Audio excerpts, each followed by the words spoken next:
پانی پلا کرنا یار. یہ 1 منٹ رکے گا. یہ دیکھ رہے ہیں دھمک دیکھ رہے ہیں اس کی؟ یہ پچھلے ہفتے نہیں تھی. اس کو سیٹ کرنا ہے. نہیں پچھلے اس نے نہیں, مطلب سیکنڈ لاسٹ.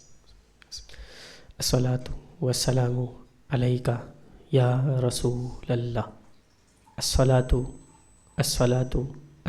والسلام علیکہ یا سیدی یا سیدی یا سیدی یا سیدی یا سیدی یا مکی یا مدنی یا رسول اللہ.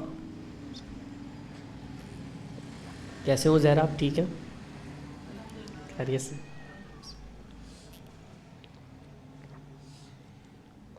چلیں بھائی تشریف رکھیں.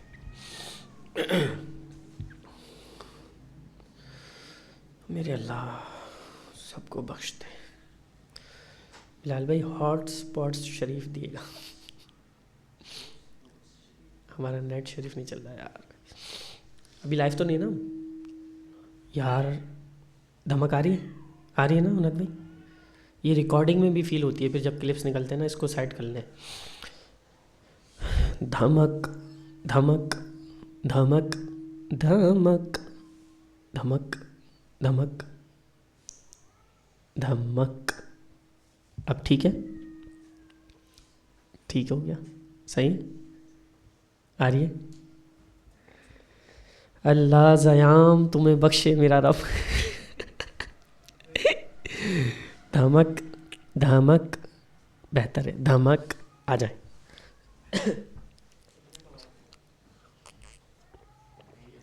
ایک یہ چلانے کے لیے بھی ایک بندہ ہائر کرنا پڑے گا یار. ایسا لگ رہا ہے.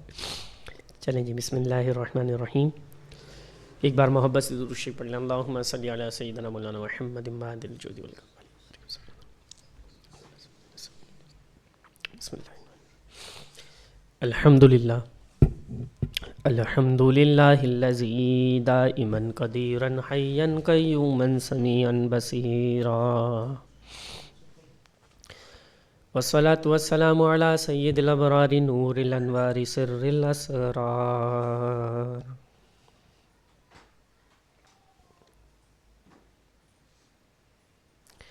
اما بعد فاعوذ باللہ من الشیطان اللعین الرجیم. بسم اللہ الرحمن الرحیم.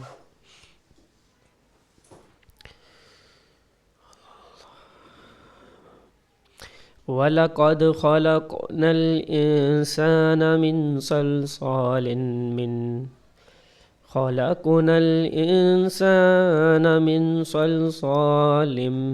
مِنْ حَمَإٍ مسنون. قد صدقت یا رب العالمین. ان اللہ وملائکتہ یصلون علی النبی یا ایہا الذین آمنوا صلوا علیہ وسلموا تسلیما. اللہم صل علی سیدنا و سندنا محمد وعلی آلہ و صحبہ وسلم.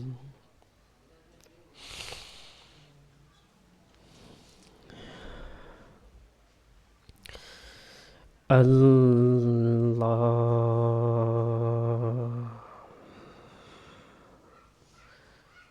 ایک بار محبت کے ساتھ رب کا اسم جلالت مل کے پکاریں.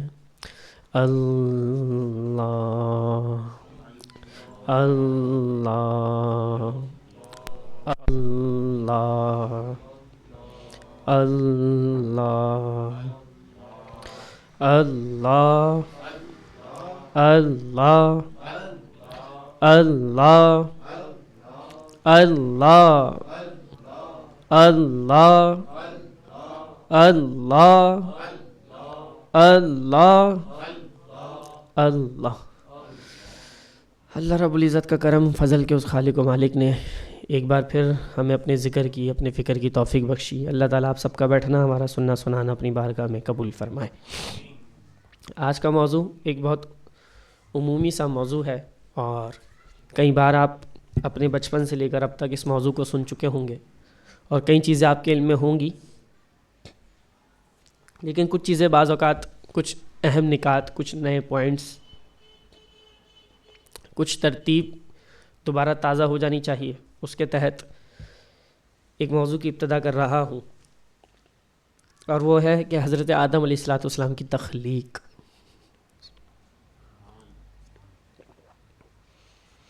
ویسے آج کل جو ہے وہ ماحول کچھ زیادہ ہی خراب ہوا ہے، ملحدین، ایتھسٹ انتہائی سرگرم ہیں، تو انسان کی تخلیق پہ اور گاڈ کی ایگزسٹنگ پہ سوالات اور اشکالات وارد کرتے ہیں، کنفیوژنس کریٹ کرنا چاہتے ہیں۔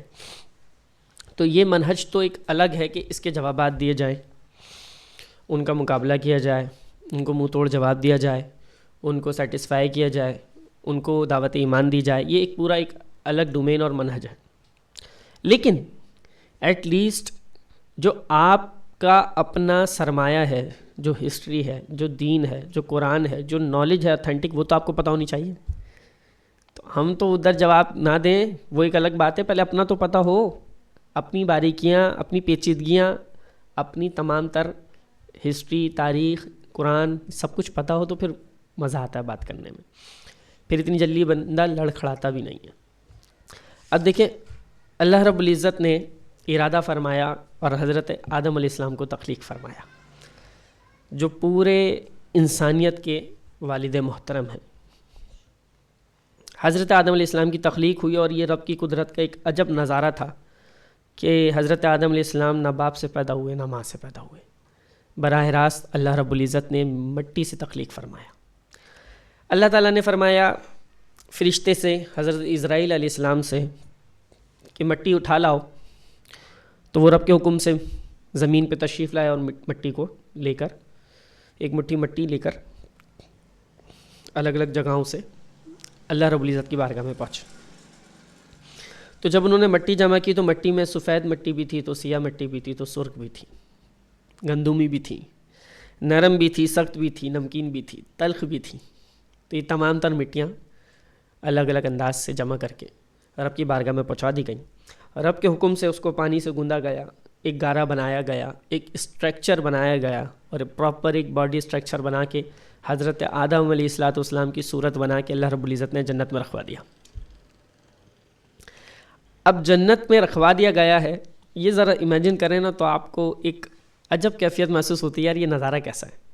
جنت میں فرشتے موجود، اور اچانک سے ایک چیز کا اضافہ ہو رہا ہے، اور سسپینس بھی ہے، بتایا نہیں جا رہا یہ کیا ہے، وہ رکھوا دیا گیا۔ اناؤنسمنٹ تو بعد میں ہوگی نا، میں خلیفہ بنا رہا ہوں، وہ پورا آرگومنٹ اور وہ پوری ایک مکالمہ سنتے رہتے ہیں آپ، ایک بات کہ فرشتوں نے یہ کہا، اللہ رب العزت نے یہ فرمایا، ان کا جواب یہ آیا، یہ ساری چیزیں اس کی ایک حکمت ہے، اور ساری چیزیں بعد میں ہم ڈسکس کریں گے۔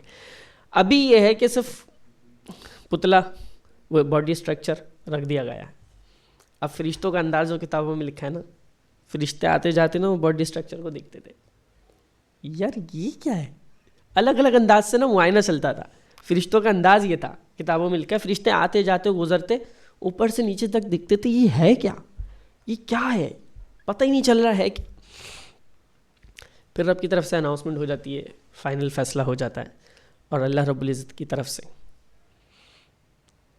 کچھ عرصہ بعد، کچھ دنوں بعد، غالباً 40 دن بعد، اللہ کے حکم سے روح پھونکی جاتی ہے۔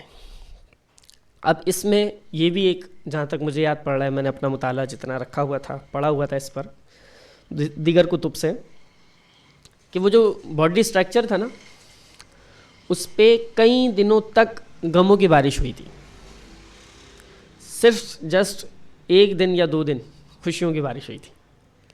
تو وہ اثر انسان کی، وہ ایلیمنٹ انسان کی لائف میں ابھی تک ہے۔ انسان کی زندگی میں اکثر غم ہی ہوتے ہیں، خوشیاں کبھی کبھی ہوتی۔ وہ اس بارش کا اثر تھا، جو وہ خوشیوں کی بارش کم برسی ہے اور غموں کی بارش اس اسٹرکچر پر زیادہ برسی ہے۔ تو انسان یہ شکوہ کرتا رہے، میں ہی پریشان کیوں، پریشانیاں اتنی کیوں، پریشانیاں کب ختم ہوں گی، پریشانیاں ختم نہیں ہوں گی تمہاری زندگی ختم ہوگی. یہ لائف ایسی ہی ہے, دا پارٹ آف لائف, یہ تمام تر کرائسس پارٹ آف لائف ہے. تو مائنڈ سیٹ بنا لو بھائی زندگی کا حصہ ہے, تو ریلیکس ہو جاؤ گے. یہ کیوں انتظار ہے پریشانیاں ختم ہو جائیں تو ریلیکس ہوں گا؟ پریشانیوں کے ساتھ ریلیکس ہونا سیکھیں, رب کی رضا میں راضی رہنا سیکھیں, آپ سکون میں آ جائیں گے.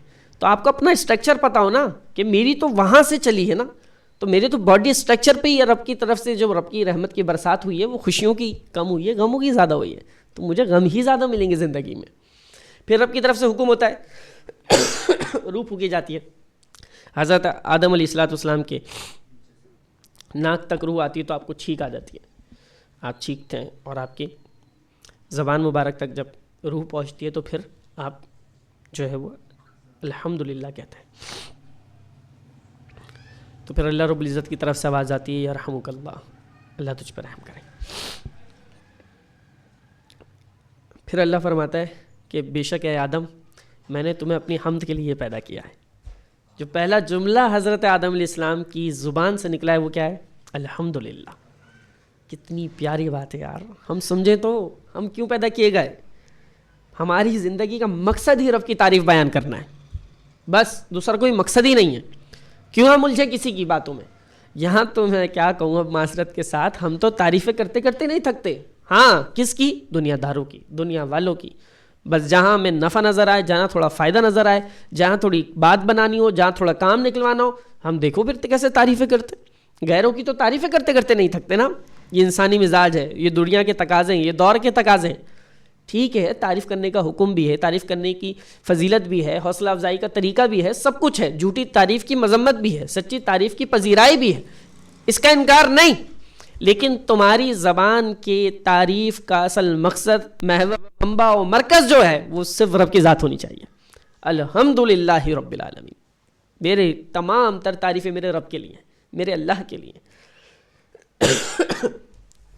اب جو حضرت آدم علیہ السلام کا احادیث کے مفہوم کے مطابق یہ بھی ہے کہ جو حضرت آدم علیہ السلام کا اسٹرکچر تیار کیا گیا تو, اور میں نے بتایا جیسا کہ الگ الگ رنگوں کی مٹیاں اور نمکین بھی, تلخ بھی, یہ ساری چیزیں اس میں جو تھی, شیریں, میٹھاس, سب کچھ, تو اس کا بھی اثر ہمارے اندر اب تک موجود ہے.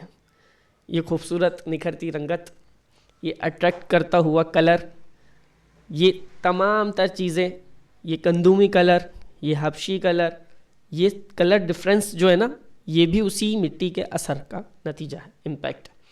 اسی طرح انسان کچھ شیریں مزاج, اتنا میٹھا بولتا ہے کہ یار دل ہی جیت لیتا ہے. من موہ لینے والا لہجہ سنا ہو شاید آپ نے, یہ لفظ سنا ہو, یہ کمپلیمنٹ سنا ہو کہ یار ایسا لہجہ ہے من موہ لینے والا لہجہ, من جیتنے والا. بندہ بیٹھے تو اپنا آپ اس کو اپنے حوالے کر دے. تو اتنا میٹھا لہجہ, اتنے لہجے میں مٹھاس, اس کے کیسے؟ یہ رب کی تخلیق کا کرشمہ ہے, یہ اس مٹی کا نتیجہ ہے. کوئی ترش مزاج ہوتا ہے, کوئی تلخ مزاج ہوتا ہے, کوئی شیریں مزاج ہوتا ہے, یہ وہاں سے چل رہا ہے سب کچھ. پھر اللہ رب العزت نے قرآن مجید میں جس انداز سے اس کو بیان فرمایا ہے, ایک دو آیتیں پڑھ کے پھر میں آگے اپنی گفتگو کو لے کے چلتا ہوں. اللہ رب العزت نے ارشاد فرمایا ان مثل عیسیٰ عند اللہ کمثل آدم خلقہ من تراب ثم قال له کن فیکون.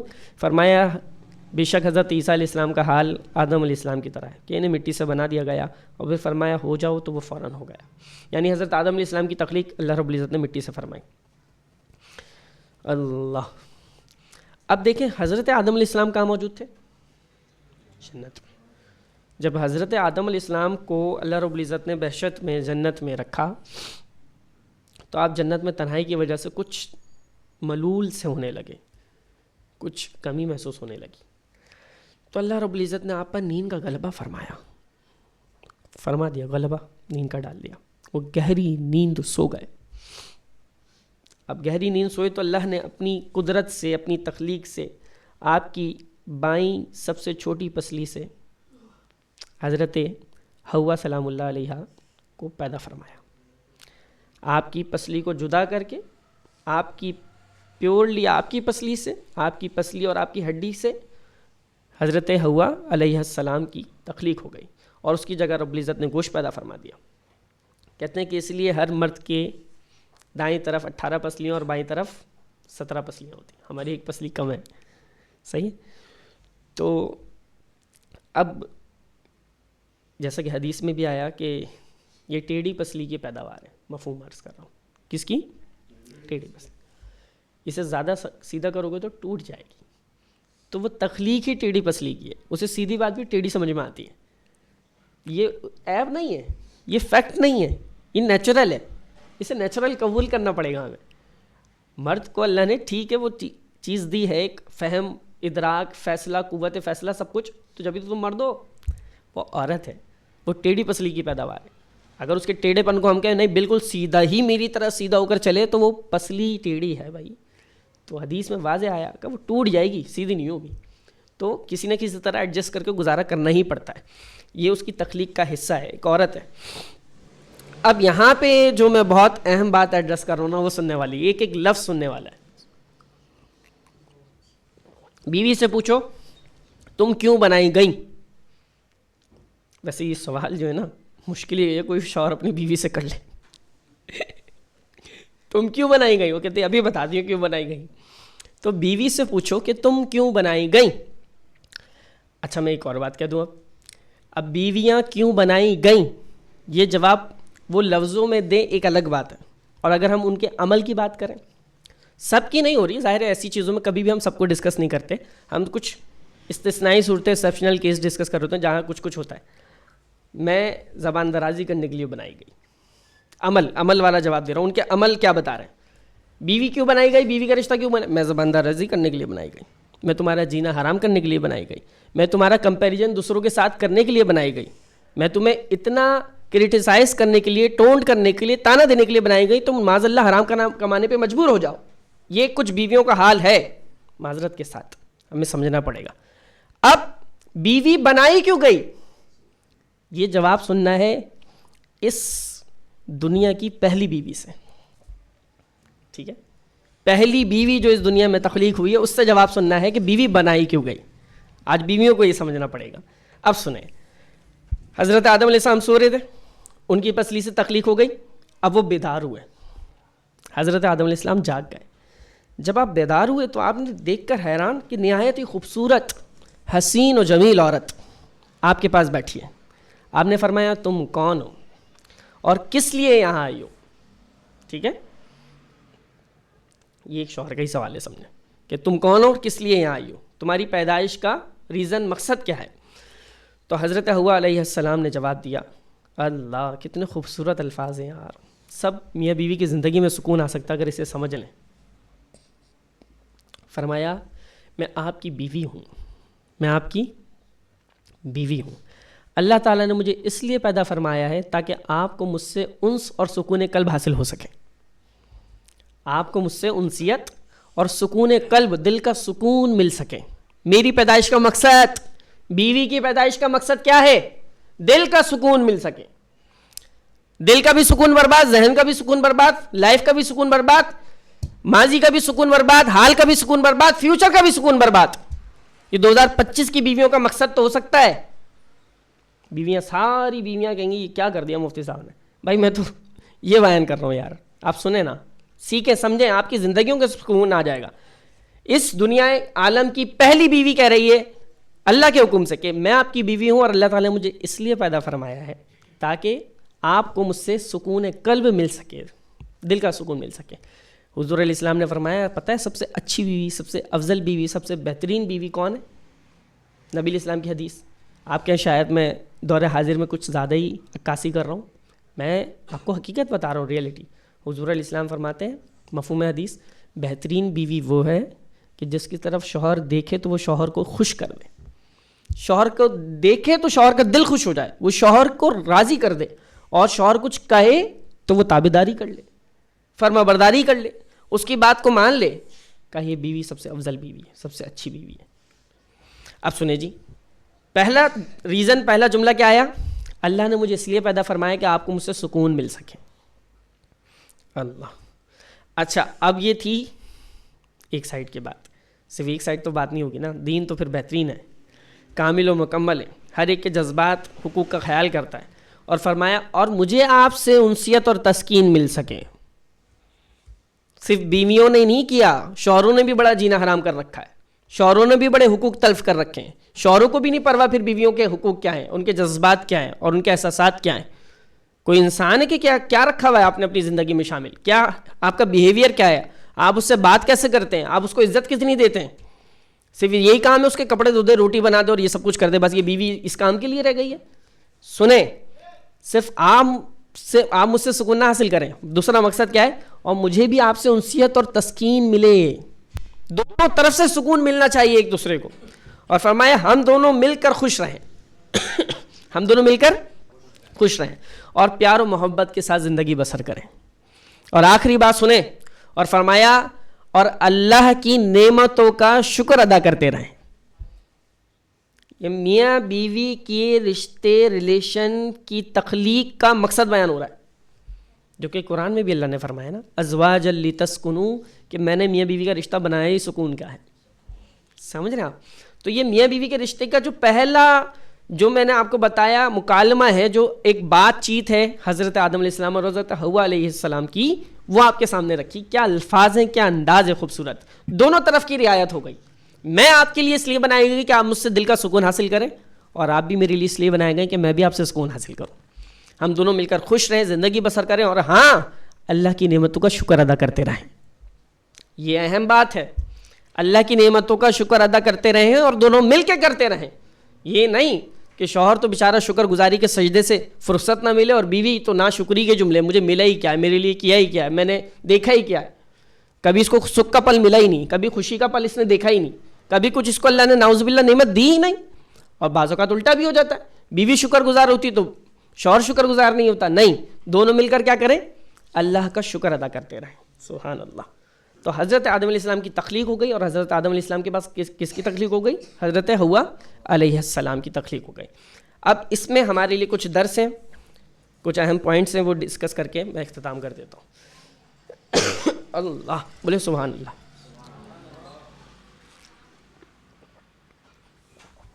دیکھیں اللہ,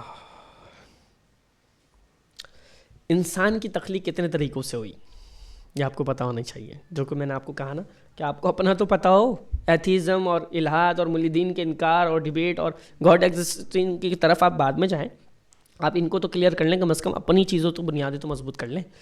انسان کی تخلیق کتنے طریقوں سے ہوئی ہے یہ سمجھیں آپ.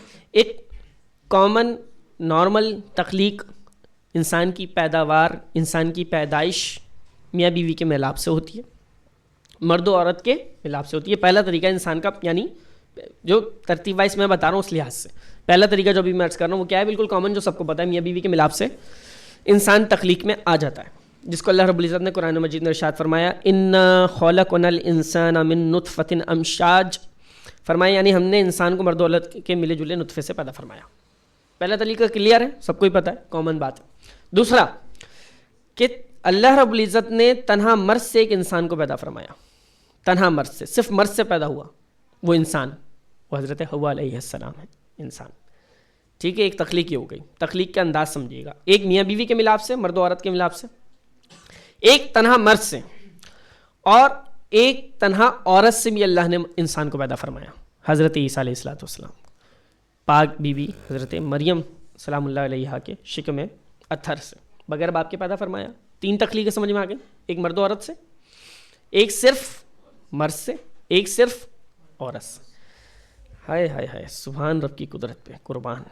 ایک تخلیق جو ابھی آپ نے تفصیل سے سنی, بنا کسی مرد بنا کسی عورت کے رب نے حضرت آدم علیہ السلام کو تخلیق فرما دیا. اب اس میں 2 سبق ہیں, وہ بیان کر کے ہم درس کو اختتام کر دیتے ہیں. یہ 4 طرح کی تخلیق ہے انسان کی, سمجھیے گا بات کو, 4 طرح کی تخلیق ہے. اللہ کیا شان ہے رب کی. یہ 4 طرح کی تخلیق کر کے نا رب نے اپنی قدرت کا اظہار فرمایا ہے کہ تمہارا رب قادر مطلق ہے, جب جسے جیسے جو چاہے پیدا فرما سکتا ہے. وہ ایک ہی قاعدے, ایک ہی قانون اور ایک ہی طریقے کا پابند نہیں ہے, وہ رب ہے. تمہاری عقل, تمہارا فہم, تمہارا ادراک یہ سمجھنے لگے کہ شاید مرد و عورت کے ملاپ سے ہی انسان پیدا ہوگا, کہ نہیں, رب کی تخلیق کا کمال درجہ تم دیکھو اور نظارے دیکھو اور کرشمے قدرت کے دیکھو کہ کبھی تنہا مرد سے عورت پیدا ہو جاتی ہے, کبھی تنہا عورت سے مرد پیدا ہو جاتا ہے, کبھی مرد و عورت کے ملاپ سے بچہ پیدا ہو جاتا ہے، اور کہا کبھی یہ سب کچھ پیچھے رہ جاتے ہیں، کوئی بھی نہیں ہوتا، اور اللہ انسان کو حضرت آدم علیہ السلام کو پیدا فرما دیتا۔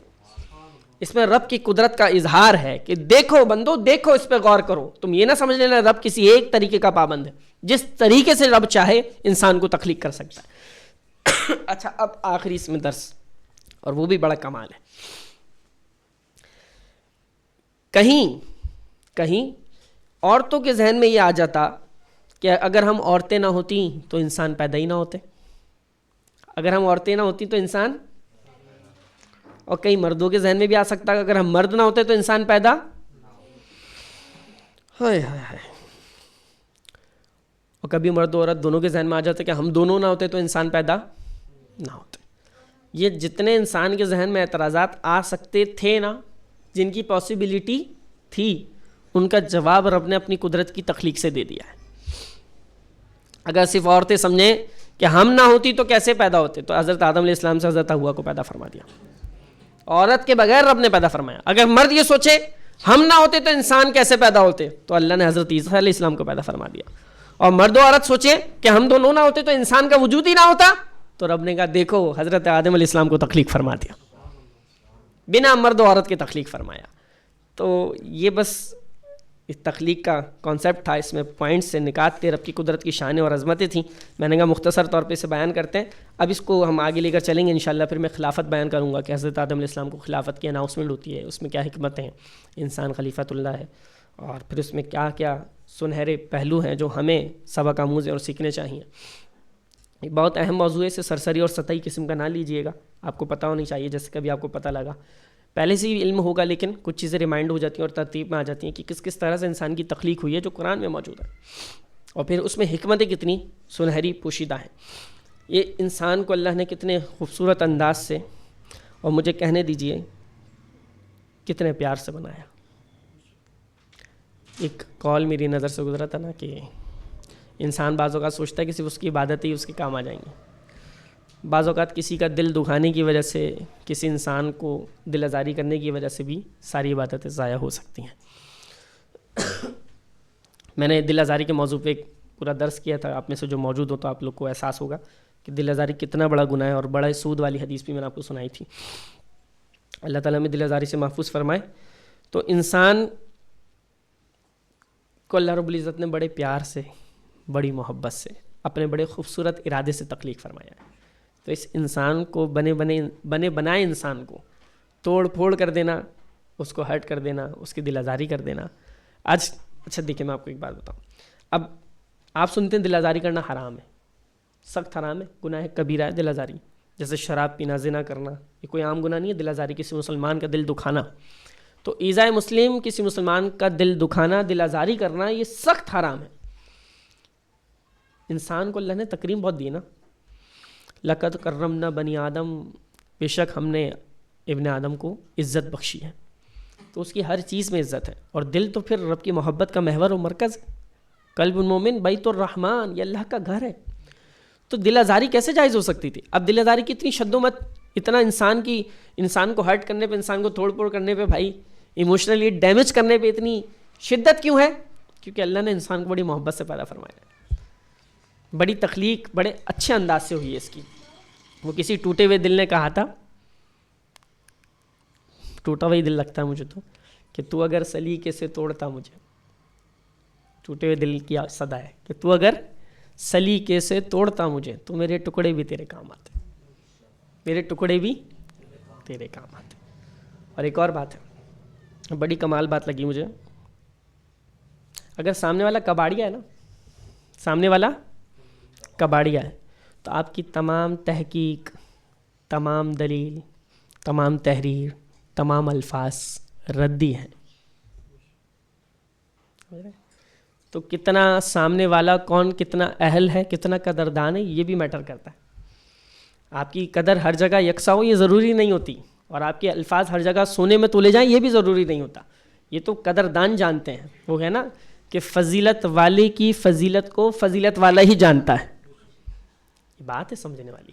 اللہ تعالیٰ ہم سب کو عمل کی توفیق عطا فرمائے۔ چند ایک سوالات لے لیتے پھر انشاءاللہ اختتام کریں گے۔ کیا عورت نماز کے بعد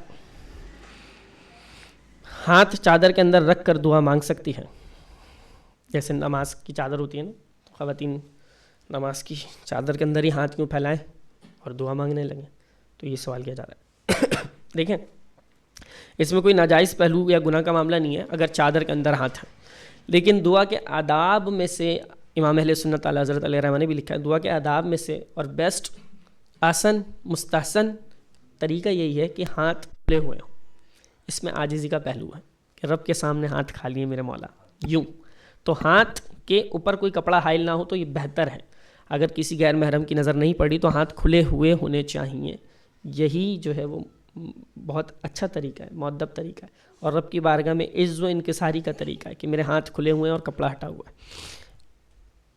عورتوں کے ہاتھ کے، یار یہ درس سننے آئیے کیوں آپ لوگ اس کو توجہ دے رہے ہیں؟ ابھی میں اس کے راز بتاؤں تو آپ لوگ بھی حیران ہو جائیں. یہ سانس ہوتی ہے میرے بھائی، سمجھ رہے ہیں، بڑے پاس ہوتی ہے یہ، تو اس کو انسیت ہے، سمجھ رہے ہیں. تو انسیت والا جانور ہے ویسے، پتہ ہے آپ کو، بلی. حضرت ابو ہریرہ رضی اللہ تعالیٰ عنہ کا لقب آپ کو پتہ ہی ہوگا نا، ان کی آستین میں بلی دیکھ کے تو ان کو لقب پڑا تھا کہ ابو ہریرہ بلی والا. تو ان کو بلی سے بڑی انسیت تھی. اچھا جی، میں کیا عرض کر رہا تھا. دیکھیں عورتوں کے ہاتھ بڑا اہم مسئلہ ہے بھائی، بغور سنیں، اپنی ماؤں بہنوں کو جا کر بتائیں، اپنی خواتین کو بتائیں، اور جتنی سوشل میڈیا پہ خواتین سنیں وہ بھی سنیں. عورتوں کے ہاتھ کے گٹے جو ہوتے ہیں نا، اگر نماز میں وہ کھل جائیں یا وہاں سے کپڑا ہٹ جائے تو کیا نماز ہو جائے گی؟ گٹے سمجھتا، یہ گٹے ہوتے ہیں نا، یہ کلائی وغیرہ. اللہ، دیکھیں مسئلہ نفس مسئلہ یہ ہے کہ جو ستر عورت ہے نا، جو جن اعضاء کا چھپانا، جس حصے کا نماز میں چھپانا لازم ہے، اگر اس میں سے چوتھائی حصہ، چوتھائی سے کم اگر ظاہر ہو گیا تو مسئلہ نہیں ہے. اگر چوتھائی حصہ ظاہر ہو گیا اور ایک رکن کی مقدار، سبحان اللہ سبحان اللہ سبحان اللہ، 3 سبحان اللہ کی مقدار، ایک رکن کی مقدار، وہ چوتھائی حصہ ظاہر رہا تو نماز فاسد ہو جائے گی. ٹھیک ہے. اب بات یہ ہے کہ صرف گٹے کھلنے سے یہ پورا گٹے عضو نہیں ہے، یہ تو چوتھائی حصہ نہیں بنیں گے. لیکن یہ گٹے اگر یوں پھر ہاتھ بڑھتا جائے اور یہاں تک اگر آ جائے، یعنی اتنی شارٹ سلیوز تھیں، آستینیں تھیں کہ جب خاتون سجدے میں گئی تو اس کی آستین اتنی چڑھ گئی کہ پوری یہاں تک پہنچ گئی. سمجھ رہے؟ 3 سبحان اللہ کی مقدار آستین ایسی ہی رہی، پوری کلائی کھلی رہی، تو پھر نماز فاسد ہو جائے گی. تو یہ اہم مسئلہ ہے. اپنی خواتین کو باور کرائیں، اپنی آستینیں اچھی رکھیں، پوری رکھیں، مکمل رکھیں، نماز کے لیے خصوصی طور پہ اہتمام کریں تو اپنی نمازوں کو ضائع ہونے سے بچائیں. مسئلہ کلیئر ہے نا؟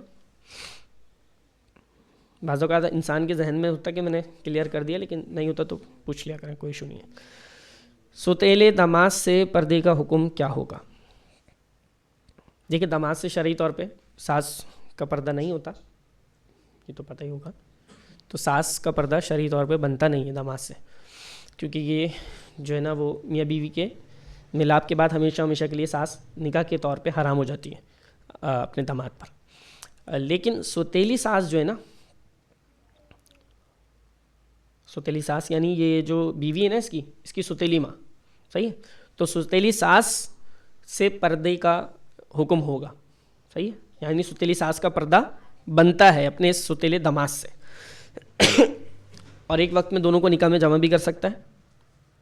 پردہ ہے کہ تو سمپل مسئلہ ہی سمجھ لینا، پردہ ہے اس لیے کہ اس سے نکاح ہو سکتا ہے، تو پردہ بنے گا، ستیلی ساس کا پردہ ستیلے داماد سے بنے گا.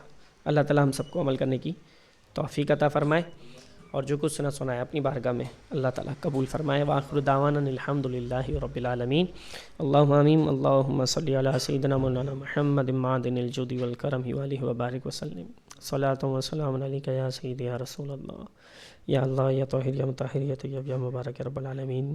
اے اللہ تیرے بندے بڑی محبت سے درس میں تشریف لائے، یا اللہ ہم سب کو اپنی رحمت سے مالا مال فرما دے. یا اللہ جو تیری محبت سے بنائی گئی تخلیق کے بارے میں سنا، اے اللہ اسے ذہن نشین کرنے کی توفیق عطا فرما. اے اللہ ہمیں اپنی قدر کرنے کی توفیق عطا فرما. اے اللہ ہمیں اپنی قدر جاننے کی توفیق عطا فرما. اے اللہ تیری محبت کے قابل ہمیں بنا دے. ہماری جوانی، وقت، صلاحیت، گھرانے کو، نسلوں کو، دوست احباب کو، مال کو، سب کو دین کی بارگاہ میں دین کی خدمت کے لیے قبول فرما. اے اللہ جتنے لوگ محبت سے تعاون کرتے ہیں، تشریف لاتے ہیں، بیٹھتے ہیں، وقت دیتے ہیں، سب کو اپنی رحمت سے مالا مال فرما۔ جس کی جو پریشانی ہے یا اللہ درس کی برکت سے، قرآن و حدیث کی برکت سے، نعت خوانی کی برکت سے، تلاوت قرآن کی برکت سے حل فرما دے۔ اے اللہ زیادہ سے زیادہ لوگوں کو یا اللہ دعوت دینے کی، اخلاص سے تشریف لے کر آنے کی توفیق عطا فرما۔ دین کے خادمین میں ہمارے بھی نام شمار فرما لے یا اللہ، ورنے سے پہلے دین کا مکمل کام ہم سے بھی لے لے، دین کی خدمت کا کوئی حصہ ہمارے دامن میں بھی ڈال دے میرے مولا، ہمیں اخلاص عطا فرما۔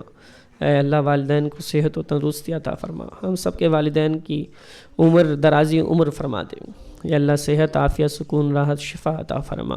جن کے والدین یا کوئی ایک پردہ فرما ان کی بخشش و مغفرت فرما یا اللہ، ہم سب کو اپنے والدین کے لیے صدقہ جاریہ بنا دے۔ اے اللہ دنیا و آخرت میں عافیت عطا فرما۔ اے اللہ ہم اپنی بہتری نہیں جانتے، بے شک تو ہم سے بہتر ہماری بہتری جاننے والا ہے، ہمارے تمام معاملات میں بہتری والا معاملہ فرما دے یا اللہ۔ جو تیرے بندے بندیاں دعاؤں کا کہتے ہیں، تو سب کی حاجتوں کو جاننے والا ہے میرے مولا یا اللہ، سب کی نیک اور جائز حاجتوں کو پورا فرما دے یا اللہ۔ ہم سب کو سکون قلب عطا فرما، قلبی روحانی جسمانی عرفانی سکون عطا فرما دے، ذہنی سکون عطا فرما۔ اے اللہ جادو ٹونے حاسدین کے حسد شریروں کے شر سے محفوظ و مامون فرما۔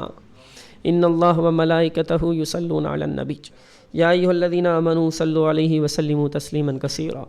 اللہم صلی علی سیدنا مولانا محمد معدن الجود والکرم وآلہ وبارک وسلم۔